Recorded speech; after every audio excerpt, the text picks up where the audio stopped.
And what is up, gang? Thank you for checking out Sledgehammer TV tonight. Vince McMahon removes Kofi Kingston from the Fastlane Heavyweight Championship match with Daniel Bryan, but it is still a new day in the WWE as the Kevin Owens Show makes its return on a very surprising episode of SmackDown Live, and we are going to talk about it right here and right now. My name is Nick Nightmare, and you are watching the Sledgehammer Wrestling Show's SmackDown Live review.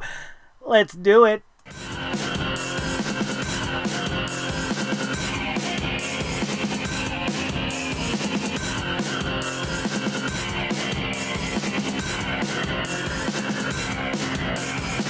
Sledgehammer Wrestling Show.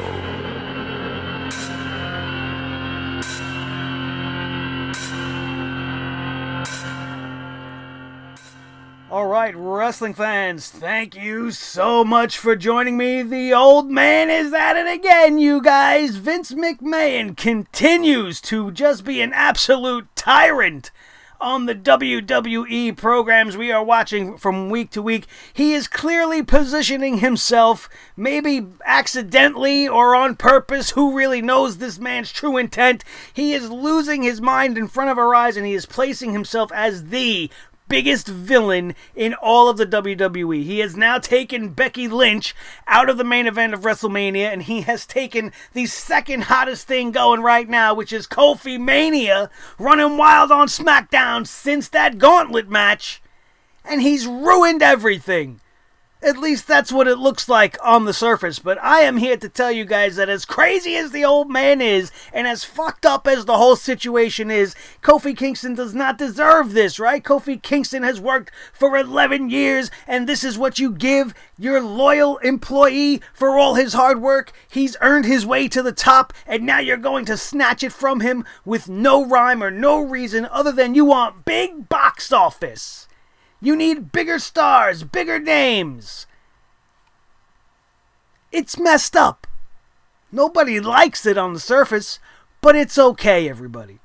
Because, well, it's okay for now, and at least what I'm anticipating is that they put this little speed bump in the road to WrestleMania to truly embrace Kofi Mania at the proper destination, which would be the upcoming WrestleMania 35 right here in my backyard of New York City. And I would love that. My first initial criticism of them even booking the Kofi Kingston versus Daniel Bryan match at Fastlane was that Kofi Kingston deserved to be at WrestleMania. He has found himself in a sudden upswing of popularity. He has been consistent on television. He is giving us top quality matches, and the crowd is eating it up, and you can taste it in the air. There's an electricity about it, and that's where you want to build that to. You want to bring that to WrestleMania. You want to have 75, 80,000, wherever they're going to be in New York City doing their thing, screaming for Kofi Kingston at the top of their lungs, the way they would back in the days of Daniel Bryan at the height of the Yes Movement. It's got that type of a feel to it. It's a feel-good underdog story coming out of nowhere, and the crowd's loving it. And why wouldn't you want to have that at WrestleMania? And this is a great way to do that. And simultaneously, you're bringing back a top-notch talent in Kevin Owens. It's awesome if that's the end result. If truly they brought Kevin Owens in to replace Kofi Kingston, and now we will not be seeing Kofi Kingston on the road to WrestleMania, then it will be a travesty. But I do not believe that's the case. I think they have seen the success that is happening with the Becky Lynch angle and are trying to grow something very similar for Kofi Kingston. He's got the crowd in the palm of his hands, and you don't want to just give the crowd everything. You want to tease it. You want to make it exciting. You want to give us reasons to watch, and they absolutely did that with the move they made tonight. While I never endorse McMahon's involvement, Vince, Stephanie, or otherwise, in any wrestling program anymore, this was a great way to do it. And if you continue it from what he's been doing on Raw with the women's division and the Ronda, Becky, Charlotte thing, it makes sense. It's keeping consistent. And it also adds a couple of other things that maybe you guys aren't thinking about right now, because maybe you're all pissed off about Kofi getting his opportunity snatched away, but this is only setting up for something even bigger. And there are some little side factors that I might not want to see happening, like you can clearly see the dismay and the disappointment in Shane and Stephanie by Vince coming out and usurping their authority and changing all of the plans that they are making for WrestleMania. And you could see on Stephanie's face especially that there's just an amount of frustration.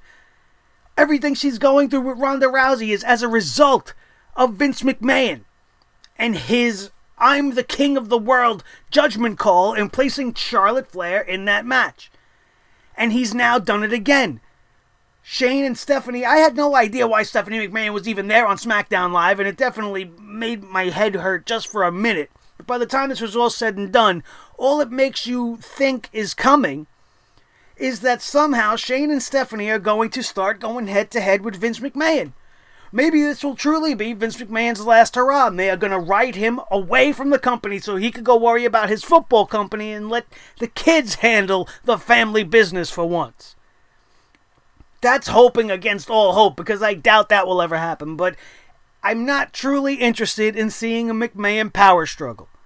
But given all the players involved, they could at least maybe make it interesting, and it's definitely starting to set up that way, and I'm appreciative of the effort that they put forth, especially on SmackDown Live, and it was just very exciting, very unexpected to see Kevin Owens returning out of nowhere. We're seeing him week after week, giving us boring-ass promos during his cell phone, showing us him eating pineapple pizza, having popcorn with his kid, talking about, well, I'm coming back, but I don't know when, and he didn't even really seem that excited about it and anything. And now here he is, boom, coming out with a fresh new haircut, a nice new t-shirt, bringing the Kevin Owens show to SmackDown Live, and he was looking good. He didn't miss a step in the ring tonight. You know, well, maybe that's being a little generous. I saw a couple of little spots where he was a little rusty, but that's to be expected coming in your first match back. He got first match jitters and all that. Even though they're professional, they get jitters. Don't let them tell you otherwise. Every performance, every great performer is always nervous before a performance of any magnitude, and that's just the way it goes. And I'm very happy to see Kevin Owens back. I was a little bit confused by the way they brought him back tonight. Kevin Owens seemingly came in as a heel alongside Vince McMahon, but as the rest of the show would progress, Kevin Owens would make his case to Shane and Stephanie, saying, listen, I believe in Kofi Kingston. I believe he's deserving of this opportunity, and I don't want to really be the guy to step on his shoes, but Kofi Kingston is out because Vince McMahon says so, and I want to, show the world that Kofi Kingston is deserving too, so let's have a tag team match, and I will be his partner, and we can go against Eric Rowan and Daniel Bryan in the main event tonight. And I'm thinking to myself, well, this sets up something interesting, because maybe by the end of this matchup, Kevin Owens is going to cost Kofi Kingston this match. He's going to walk away, turn around, punch Kofi in the mouth, maybe join up with Daniel Bryan and Eric Rowan and start the Great Beard Club of America, or whatever they want to give a name to this grouping if that was the case. But nothing happened. Nothing happened of that magnitude. We had Kevin Owens go out there in the main event. We had a great tag team match to close the show, and Kevin Owens would come out pinning the champion, Daniel Bryan, which everybody who watches this show for a long amount of time, that is my absolute least favorite and the most lazy way to get anybody momentum is to have them just come in and pin the champion. And now it just seems, you think in the eyes of the fans, it just seems worthy. Oh, he beat Daniel Bryan. He came in and he beat Daniel Bryan, so now he should automatically get a shot at the champion. That's not really how it should work. I know that's how the WWE does things, and we see it all too often, and all of the champions on these brands are just losing constantly, just like the Revival and everybody else, because we're having non-title matches, we're seeing champions go down and here and there and everywhere, and it's not my favorite way to build momentum, and it is my least favorite storyline or least favorite booking decision in all of pro wrestling. Champions should be champions for a reason, and they should not be pinned, and if they were going to lose this match, why not have the big man Kevin Owens pin the big man Eric Rowan and then stare down Daniel Bryan like, yeah man, see, I just fucked up your big ass bald bearded best friend, and I'm gonna come for your little bearded ass next, and I'm taking that cardboard belt and I'm gonna bring it to Taco Bell and fill it full of tacos and grease and shove it down my throat because this is the Kevin Owens show. That's what should have happened at the end of this night. That's how it would have happened if I was writing it, and that's why you guys come to me, because I tell you how it should have been, and I give you the truth, and you guys go, wow, maybe I didn't think of it that way before, but that's what should have happened. Maybe not all the Taco Bell cardboard belt thing, but that's what should have happened. Okay, but instead, we got straight up Kevin Owens pinning Daniel Bryan to end SmackDown Live. Kevin Owens, who wasn't even any part of active roster at 7:59 p.m. on this Tuesday, ends up pinning the champion before all is said and done. And that's my one little caveat that I'm not too happy with. Yeah, I know it's Kevin Owens, but that doesn't excuse anything, because it's Daniel Bryan. You want to tell me, well, it's Kevin Owens. Yeah, well, that's Daniel fucking Bryan.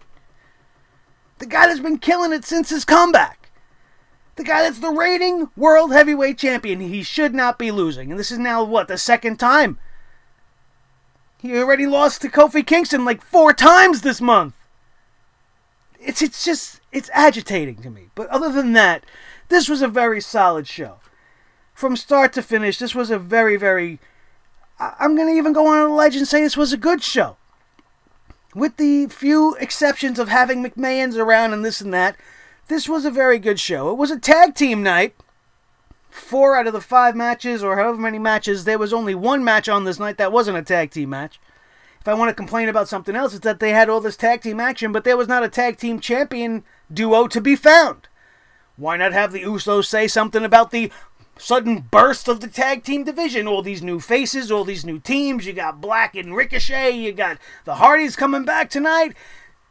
What do the tag team champs have to say? Let's go to the back. Hey, Charlie Caruso. What does the champs have to say? You know, these are relevant things that I would like to hear. You didn't show the women's tag team any love. In fact, we didn't get much women at all tonight. And while that may be a blessing in disguise to you, where the hell is Asuka? Why is she just being swept under the rug again as the champion? Feels like being a champion in the WWE ain't all it's cracked up to be anymore, man. You get disrespected, you get left off of shows and shit. I don't understand it. But why didn't we have the new women's tag team champions on the show? Let them cut a promo. Have the Iconics cut a promo. Have the Mandy Rose and Sonya do something. Nothing. We're just going to let this tag team division fall to shit just like we let the men fall to shit, because who really cares? Vince McMahon certainly don't, because if he did, he'd be shoving it down our throats like he shoves everything else down our throats. You know what I'm saying, but we ain't going there. By the end of the opening of this show, you were either flabbergasted or some of you might have been relieved. And that's okay. Everybody who's a fan of the show is entitled to their own opinions. There are no wrong opinions. Everybody has them. We might not all agree.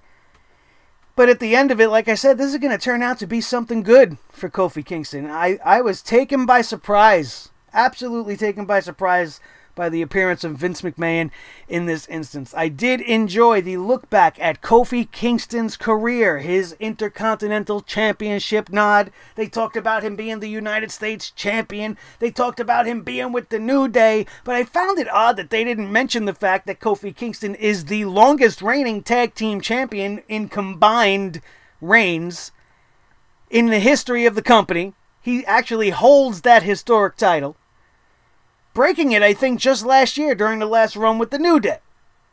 Maybe they're sweeping the whole tag team thing with Kofi under the rug, because even though he was an 8-time tag team champion, 2 of those reigns were with people the WWE want nothing to do with anymore, namely Evan Bourne and CM Punk, who both held championship gold in the tag team division with Kofi Kingston. I just thought it was interesting that they just totally forgot about all of that and just put it all underneath the New Day and didn't even mention his tag team accolades. But they talked about everything else. They showed him doing all his hops and flips and headstands from the Royal Rumble. But at the end of that package, if you were not educated about how long Kofi Kingston has been around, and if you didn't have an appreciation for Kofi Kingston, you probably had to come away with that going, well, you know what? Yeah, maybe it'll be cool to see this guy finally get his chance. He doesn't have much of a chance, but it's a chance, and it's interesting, and it's different from everything else that WWE's given us, so I will definitely take it. Daniel Bryan sat there through this whole segment and said nothing. He said pretty much nothing. And the one thing you can say, if you want to call bullshit on the segment, is Kofi Kingston was set to sign the contract after Daniel Bryan inked his name down. And he stopped because Vince's music played. Like, why didn't he just, as he turned around, be like, oh, Vince is coming. All right, I'm going to sign the contract. But he let the whole no chance play, and he let Vince McMahon do his little I'm the king cock of the walk strut down to the thing, and then take his whole time to make his whole announcement. In that whole time, all that wasted time, he could have just been like, Kofi Kingston, nothing you can do now, Vince. Even though he probably could. He would just draw up a new contract and make the old one null and void, because he is the emperor and ruler and most evil person in the world, and that is the way it goes with Vince McMahon. But that's the only thing I want to call bullshit. I would have just been like, yeah, no, I'm signing this, bro. Before Kevin Owens' music had hit and any of that other shit, I would have had that contract signed, like, immediately. I would have been like, let me sign first. I can't wait. I waited long enough to get this championship match. I'm going to wait longer because Vince's music is hit like I haven't heard this fucking song a million times. And what is going to follow? It's going to follow with Vince McMahon. And does he ever come with good news? I would have fucking signed that shit. Okay. So that was your opening segment. Everybody was pissed off. Kevin Owens came in. He signed the contract. Nobody fucking said nothing. And then we came back to a tag team match. That wasn't supposed to happen. We were supposed to see Johnny Gargano going one-on-one against Cesaro based off of their encounter last week where DIY beat the Bar on SmackDown Live. But instead, we get a sudden appearance and re-emergence of Broken Matt Hardy, Woken Matt Hardy, and his brother Nero, and the Hardy Boys came out again tonight, just seemingly out of nowhere, and they get a quick win against the Bar, because why do we establish new tag teams and have new tag teams and good tag teams too, like the Bar? Like, these are one of the better tag teams you have had over the last 5 to 6 years, and we're just gonna serve them up cold to the Hardys. No story behind it, no meaning behind it. They're just going to go in there, they're going to have this match, and the Hardys, of course, are going to win because the Bar don't need to reestablish any momentum since they lost last week to a couple of NXT vanilla midgets, right? I don't get it. I don't get it. But it was a decent tag team match. Wasn't the worst I've seen. But in a match full of tag team matches, this was probably the least entertaining of them all. And having the Hardys in there with the Bar, that's pretty much saying something, because they didn't do a bad job. It's just in comparison to everything else, it was a little bit meh. We had the announcement of Aleister Black.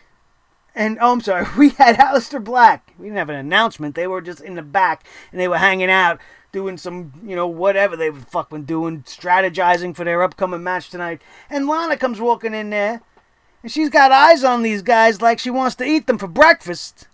And then she's like, I don't see anything that impressive, and that's not what your eyes were saying. And my own wife knew it. She turned to me and she's like, why is she flirting with them? She didn't say 2 words, but she's coming in there looking like, yeah, I'm ready to go. Where's there a pole for me to wrap myself around to get you guys in the mood for this? I don't want Rusev to crush. I want Ricochet to crush. That's what it looked like. And then she goes off on her little, I'm Lana and I'm a manager and I'm going to insult you and say I don't see what's so impressive and blah, blah, blah. Unnecessary, extra added filler, all for her to go on and say Rusev and Shinsuke are going to defeat them later on tonight. Great. Good for them. Good luck to them both. It's not going to do them much good. Now we had the announcement of the Honky Tonk Man being the next inductee to the WWE Hall of Fame in the class of 2019. I'm loving this. This is one of the guys that you have to look back on in your life and go, I remember as a kid, or when I first was exposed to him, teenagers, whatever yous were at the time, you, like me, probably hated the Honky Tonk Man. I hated this guy. He couldn't carry a tune. He couldn't play guitar to save his life. He came out dressed like Elvis Presley, and he looked like a friggin' chicken in a blue suit, and I just couldn't stand it. But he's one of those guys that over the course of your life, that after you have lived for 4 decades and you look back to those days as fond memories, you now love the Honky Tonk Man. You have nostalgia for the Honky Tonk Man, and you, like me, probably are happy to see the Honky Tonk Man going into the Hall of Fame. He's got one of the most unforgettable theme songs of all time. Each and every one of you know that first opening line. I got long sideburns and my hair slicked back. You know it. You know it. And you know now that I started it, you want to keep going. And I encourage you to go ahead. Finish it off for me. I'll give you a minute. It's deserved for the Honky Tonk Man. Awesome. I love the Honky Tonk Man. He's a vital part of the golden age of the WWE, and it's very well deserved. One of the longest reigning Intercontinental Champions of all time. One of the most significant Intercontinental Championship runs in a very hot time in the WWE, and it came to an end in a big epic way at SummerSlam when he was sitting there waiting for anybody who would just take me to challenge. I'll challenge anybody in the back, come on. And out came dun, dun, dun, dun, dun, dun, dun, dun, the Ultimate fucking Warrior. History was made, and then we were on a whole separate other road to WrestleMania, which was historic in and of itself. Without the Honky Tonk Man, is that moment even as big? I don't think so, because we hated him just that much that it made it that much more special when the Warrior took him down. Vital piece to the WWE picture back in those days. We had R-Truth and Carmella dance break. I was a little lazy on the dance break this time, you guys. I had a long day and I'm fucking exhausted. So let's get through this with as little, not effort, but you know what I'm trying to say, with as little bullshit as possible. Let's just keep this moving. That's not what I wanted to say, but forget it. We're going to move on. R-Truth and Carmella were doing their thing in the ring, and R-Truth wants to make his hero John Cena proud. I could have done without all that, but it makes sense. John Cena did the United States Championship Open Challenge. He was one of the first guys to do it with it, and it was fine that he wants to mimic his idol, and we were going to have a United States Championship Open Challenge. I love open challenges. And then it gets answered by Andrade Cien Almas. And then out of nowhere, Rey Mysterio comes out and he's like, no way, bro. And he takes out Almas from behind. He goes into the ring and he wants to be the one to challenge R-Truth for the United States Championship. Next thing you know, all three guys are in there. And lo and behold, as everybody knew was going to happen, they made this a triple threat match, and what a triple threat match it was. Anytime you get Mysterio and Almas in the ring together, you are going to witness magic, and even in this triple threat match, that was definitely the case. R-Truth being able to be in there and go with both of these guys and look like he belongs there is a testament to everything I have told every single one of you about R-Truth over the last couple of months. The guy is deserving of this opportunity. He's a quality performer. He, much like Kofi Kingston, has been overlooked tremendously over the last decade in the WWE, and showing what he can do the way he did tonight. Absolutely fantastic job, especially that he came out with the win by the end of this thing, which shocked the hell out of me. I thought this was going to be the WWE's way of getting it to the Andrade versus Mysterio match, maybe for WrestleMania, and maybe that is still in the plans, but being that R-Truth defended the championship tonight against two of the best stars in the world, you got to give the guy credit. It was fantastic, and I love the look on Mysterio's face after he fell victim to that sudden roll-up, that flash pinfall that came out of nowhere. He was in there with a smile on his face, like laughing at himself. Like, holy shit, I just got rolled up. I can't even believe it. And R-Truth is still the champ. And I couldn't believe it. But I was very happy about it. Great matchup between these three guys. They could never, ever have a bad match, if you ask me. After this, we had Charlotte Flair come down to the ring and pretty much do nothing. She wasn't bad. Her delivery was good and everything. But what did she really say? She hasn't said anything she hasn't said before. And the only thing she really should have said, which is worth of noting, is the fact that she is promising to show up on Monday Night Raw to claim the championship now that Ronda Rousey left it at the feet of Stephanie McMahon. Ricochet and Aleister Black defeat Shinsuke Nakamura and Rusev. This was a very good matchup. There was a lot of trading of moves going on, and Ricochet and Aleister Black make a very good team. The only bad thing about this is, once again, I know there needs to be a winner, there needs to be a loser, but Shinsuke Nakamura and Rusev seemingly forgot all about the United States Championship. They don't give a shit anymore about R-Truth having the belt that the two of them were both so desperate to fight over. And now they're forming a tag team, and they're going to be a tag team from this moment on, I guess. And Lana's going to be outside screaming her head off, annoying the shit out of all of us during every single Shinsuke Nakamura match and every single Rusev match we have to see from this point on. And, of course, they are losing.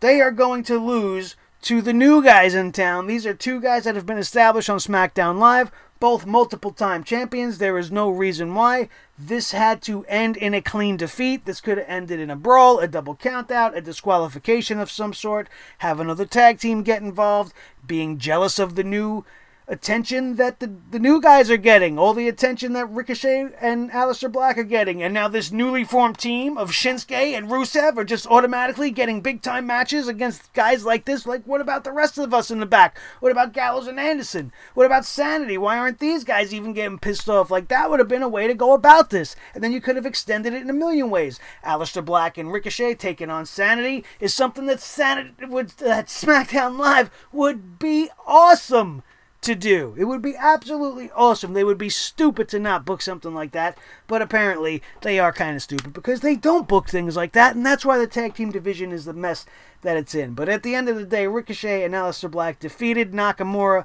and Rusev, and we'll all just have to go on and live with it. Black Mass to the face of Shinsuke Nakamura for the win.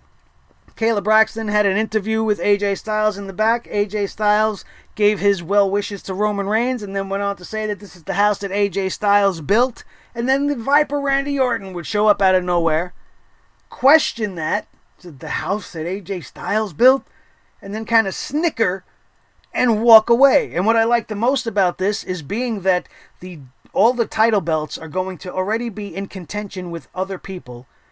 This is a WrestleMania match that doesn't need a championship belt. And if they are planning to do AJ Styles versus Randy Orton at WrestleMania, I'm all in. Those two guys on the main stage, given a proper amount of time, they are going to tear the house down. Maybe even steal the whole entire show. If that's the route that WWE is going with this. If this is just going to be thrown away at Fastlane, or they're going to just do it on a SmackDown Live, then it might just be a waste. But you got something good there with a legend killer like the Viper going up against a veteran of the mat like AJ Styles, a legend in his own right. It's something that needs to happen. And if it's happening at WrestleMania, I'm ready for it. And this is a great seed to plant and get this thing moving along this road. I would love to see it happening that way. And then, of course, the obligatory every single show now. Bam, bam, bam, bam, bam, bam. I am the lady. I wear a big hat. Bam, bam, bam, bam. I ain't gonna say shit. Bam, bam, bam. It's annoying. It's annoying. Oh, it's exposing her. It's giving her exposure. It's camera time. Oh, I like her hats and stuff. No. No. It's not wrestling. You don't just show up and leave. At least say something. I've outlined it on like 4 shows already, and I'm not going to say the whole shtick again. If you want to know what I would like Lacey Evans to say, oh, well, what do you think Lacey Evans should say? Well, you know what she should say? Go back and watch yesterday's Monday Night Raw review, and I tell you everything she should say, and it was absolutely perfect. And all of you guys that watched the show last night, you know that I'm right, and thank you very much. Kofi Kingston and Kevin Owens taking on Daniel Bryan and Eric Rowan, or recycled Rowan, or just Rowan, or whatever you want to call him. It's hard for me to not just refer to him as Eric Rowan. I've called him that for years.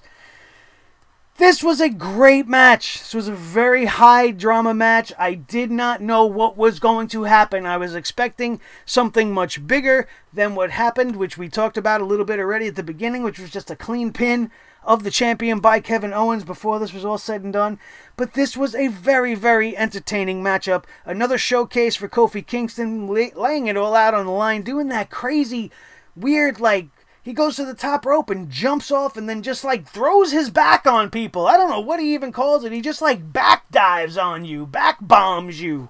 And he usually does it to a crowd of people because it would need that many people to be able to catch him and sustain his weight. But this time he just did it to recycle Rowan, who was right in the spot he should be, and it was executed perfectly. This whole match was very, very good. Kevin Owens tagged himself into this matchup, and that is when everything hit the fan for the new Daniel Bryan as he found himself looking up at the lights thanks to the Kevin Owens show. And then we would have Kevin Owens and Kofi Kingston celebrating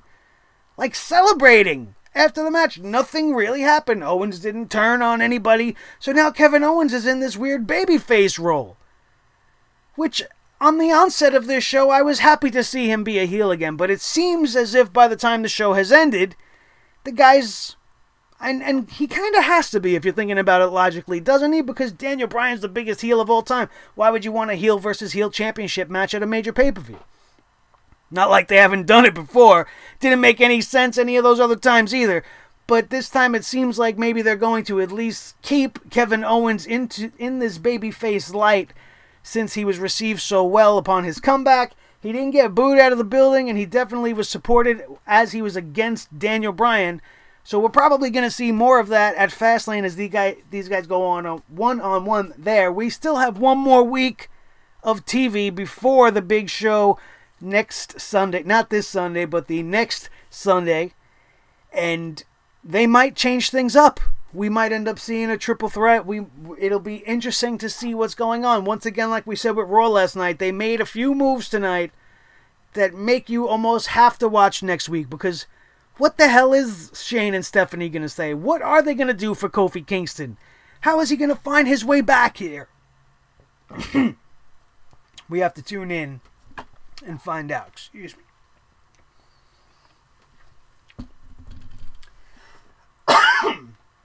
I don't know what that was about, and I apologize. But that, my friend, and that cough means that it is time to wrap this thing up, as that was the end of today's SmackDown Live on this Tuesday, February the 26th, 2019.